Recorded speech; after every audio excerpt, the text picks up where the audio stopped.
मुलांनो, आज धर्मशिक्षणाचा पहिला दिवस आहे. मी सर्वांना विनंती करते की सर्वांनी हात जोडून डोळे मिटून आपण प्रार्थना करूया. पिता आणि पुत्र आणि पवित्र आत्मा यांचे नावे. आमेन. पवित्र आत्म्याये झडी रे, कृपा दान तव घेऊन रे, कृपा दान तव घेऊन रे. पवित्र आत्म्याये झडी रे, कृपा दान तव घेऊन रे, कृपा दान तव घेऊन रे.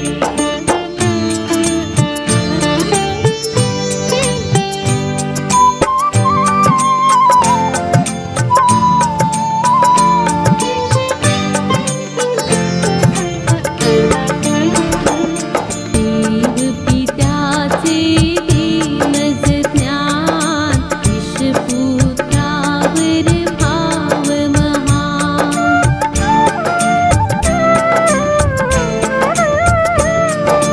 देव पित्याचे दीनज ज्ञान, ईशपुत्रावर भाव महान.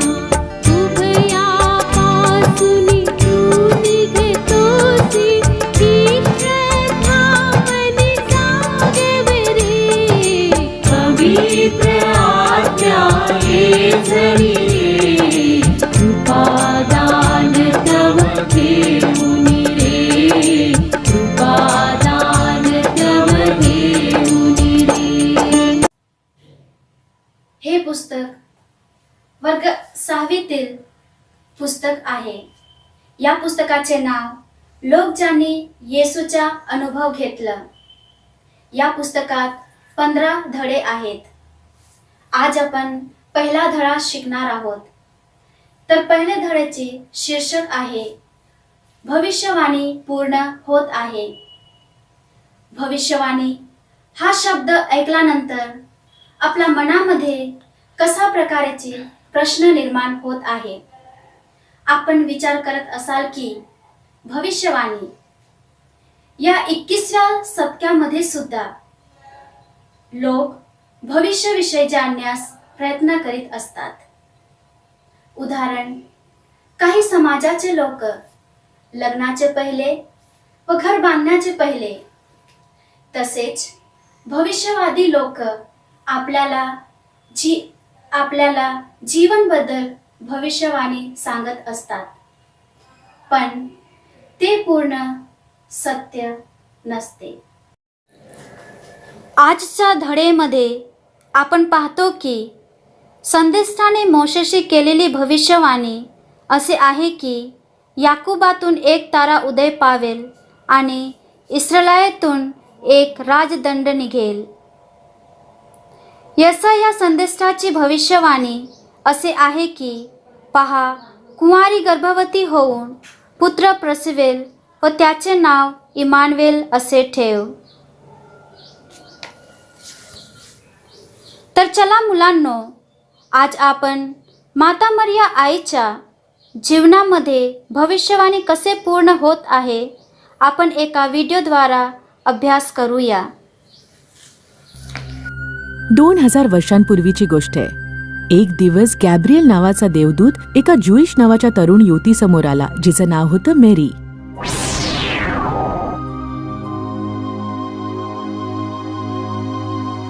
अचानक मिळालेल्या या बातमीने मी हैराण झाले आहे. तुम्ही जसं म्हणता ते कसं काय होऊ शकतं? मी अजून कुंवारी कन्या आहे, तरी पण मला ईश्वरावर भरवसा आहे आणि मी त्या परमेश्वराचे सेवक आहे आणि त्याचीच रचना आहे. म्हणून तुम्ही जसं म्हणाल तसंच होईल. मेरी आणि तिचा होणारा नवरा जोसेफ मेझरेट नावाच्या शहरात राहत होते. ते बेथलेम शहराकडे गेले सेन्ससमध्ये आपलं नाव नोंदवण्यासाठी, जसा रोमन राजा सीझर अगस्टनचा हुकूम होता. नाझरेस पासून बेथलहमचा प्रवास 65 मैल होता, म्हणून त्यांना बऱ्याच दिवसांपर्यंत प्रवास करावा लागला.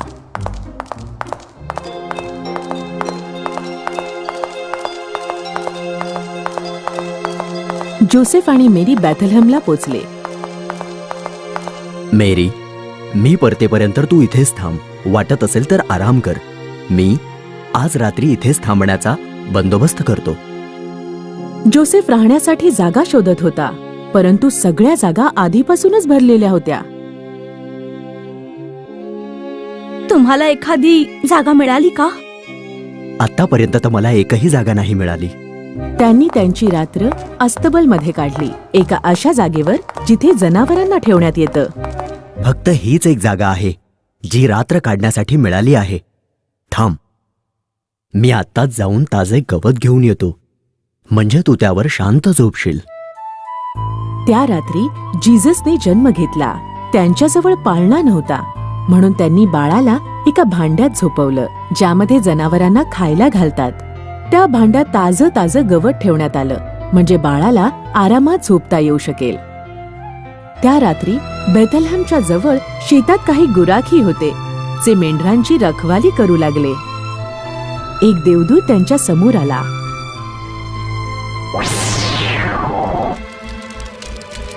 माझ्याजवळ तुमच्यासाठी आनंदाची बातमी आहे की ईश्वराच्या अवताराने जन्म घेतला आहे.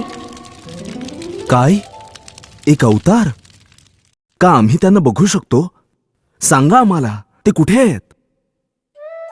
तुम्ही त्याला गाईच्या गोठ्यात झोपलेलं पाहाल. तर मग चला त्या अवताराला भेटून येऊया.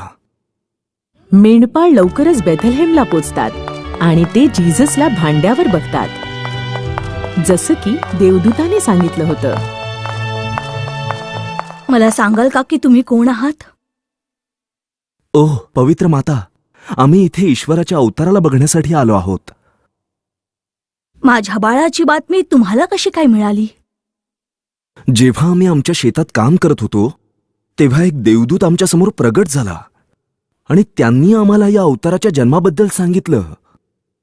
होय, मी नशीबवान आहे की मी या अवताराची आई आहे. जिजसला भेटल्यानंतर त्यांनी ही बातमी सगळीकडे पसरवली आणि ज्यांनी सुद्धा ही बातमी ऐकली ते सर्वजण आश्चर्यचकित झाले. काही वेळ झाल्यानंतर पूर्वी देशाच्या 3 सज्जन माणसांनी आकाशात एक तारा पाहिला. ए, तुम्ही पाहिला तो तारा जो सगळ्यात जास्त चमकत आहे? हो, हा तर मला एकदम वेगळाच दिसत आहे. मला असं वाटतंय की तो बहुतेक आपल्याला काहीतरी संदेश देऊ इच्छितोय. ते बघा, तो पुढे चालला आहे. चला त्याचा पाठलाग करूया. मग तिन्ही सज्जनांनी त्या ताऱ्याचा पाठलाग केला. मग ते एका अशा जागेवर पोचले ज्याचं नाव होतं जुडिया, आणि जुडियाच्या राजाचं नाव होतं हेरोड. हेरोडने त्या तिन्ही सज्जनांना भेटण्यासाठी बोलवलं. मी ऐकलंय की एका नवीन राजाचा जन्म झाला आहे. मला त्यांना बघायचं आहे. पुढच्या वेळी जेव्हा तुम्ही इथून जाणार असाल तेव्हा कृपया करून मला सांगा की ते कुठे आहेत. ठीक आहे? जशी तुमची आज्ञा महाराज. आम्ही परतताना तुम्हाला माहिती देऊ. त्यांनी त्या ताऱ्याचा पाठलाग सुरूच ठेवला. तो तारा सरळ अस्तबलच्या वर पोचला आणि अदृश्य झाला. ते तिन्ही सज्जन अस्तबलच्या आत गेले. हे आपले नवीन राजा आहेत. त्यांनी त्या बाळासमोर डोकं वाकवून नमस्कार केला. त्यांनी त्याला सोन्याचे उपहार दिले, असे उपहार दिले जे त्यांनी कधीच पाहिले नव्हते. त्या रात्री जेव्हा सगळे झोपले होते त्यावेळी एका सज्जनाला स्वप्न पडलं. परत जाताना राजा हेरोडकडे जाऊ नका, त्याला भेटू पण नका. दुसऱ्या दिवशी तिन्ही सज्जनांनी घरी जाण्यासाठी दुसरा मार्ग वापरला. राजा हेरोडने त्या तिन्ही सज्जनांना खोटं सांगितलं होतं की त्यांना जिजसची पूजा करायची आहे. तो नवीन राजा, मला त्याचं भय आहे की तो माझी जागा घेऊन जुडियाचा नवीन राजा बनू शकेल. मी त्याला शोधून काढेन आणि त्याला समाप्त करेन. त्याला ही गोष्ट माहीत नव्हती की जिजस मोठा होऊन देवांचा राजा बनेल, धर्माचा राजा बनेल, फक्त जुडियाचा राजा नाही. राजा हेरोड त्या तिन्ही सज्जनांची वाट पाहत होते. एवढी हिंमत! ते आले पण नाहीत आणि त्याने सांगितलं सुद्धा नाही की जीजस कुठे आहे. लक्षात ठेवणार की त्यांना शिक्षा द्यायची आहे. काही हरकत नाही. मी आपल्या सैनिकांना बेथलेहमला पाठवणार आणि त्यांना आज्ञा देणार की 2 वर्षांपेक्षा कमी वयाच्या सगळ्या मुलांना मारून टाकावं. मला खात्री आहे की त्या सगळ्या मुलांमध्ये जीजस पण असलाच पाहिजे. बेथलेहममध्ये जोसेफला एक स्वप्न पडलं.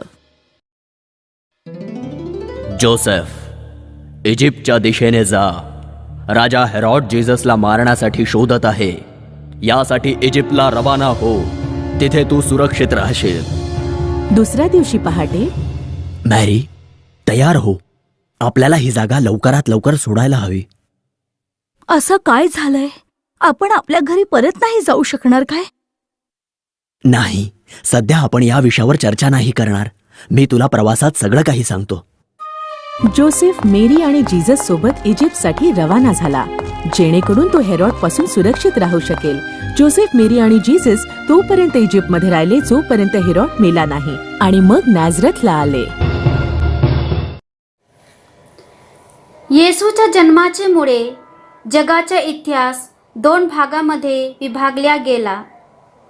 येशू ख्रिस्ताच्या जन्मा अगोदरचे वर्ष BC याने बिफोर क्राइस्ट आणि येशू ख्रिस्ताच्या जन्मानंतरचे वर्ष AD अनु डोमिनी लॅटिन भाषेमध्ये.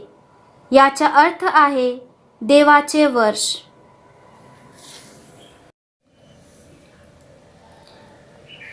आता आपण बघूया मंगळवारचा काळ आणि ख्रिस्त जयंती काळ. या मंगळवारचा काळ आणि ख्रिस्त जयंती काळ काय आहे? या काळामध्ये आपण तारणदायक घटनेचे स्मरण करतो. मंगळवारचा काळ याने काय? मानवसृष्टी, पाप आणि त्याचा परिणाम, करारामध्ये देवाच्या तारणदायक हस्तक्षेप, तारणारा येणाऱ्याची भविष्यवाणी, जखनाला मिळलेल्या संदेश, कुंवारी मरियेला दिल्या गेलेला मंगळवारचा काळ, मरियेची अलिसबेला भेट, हे ख्रिस्त जयंती काळ आहे. मंगळवारचा काळ आणि जयंती काळ याचा केंद्रबिंदू येशू ख्रिस्ताचा जन्म आहे. 25 डिसेंबरला येशूच्या जन्माचा सण किंवा नाताळा ख्रिसमस सण साजरा करतो. येशूच्या जन्माच्या दिवशी पवित्र मिसा, बलिदान आणि इतर धार्मिक कार्यामध्ये आपण भक्तिभावाने भाग घेतो. तारणाऱ्याला पाठवलेल्या देवपित्याची कृतज्ञता आणि स्तुती, पवित्र कुंवारी मरियेचा आदर सन्मान आणि तारणाऱ्याच्या जन्माची आनंददायक भावना या काळात आपल्यापासून अंकुरित व्हायला पाहिजे. अशाच प्रकारे आता आपला पहिला धडा समाप्त झालेले आहे. मुलांनो, या पहिल्या धड्यामध्ये 6 प्रश्न आहेत. ते प्रश्नाचे उत्तर पुस्तकामधून शोधून आपल्या वहीवर लिहून घ्या आणि अभ्यास करा.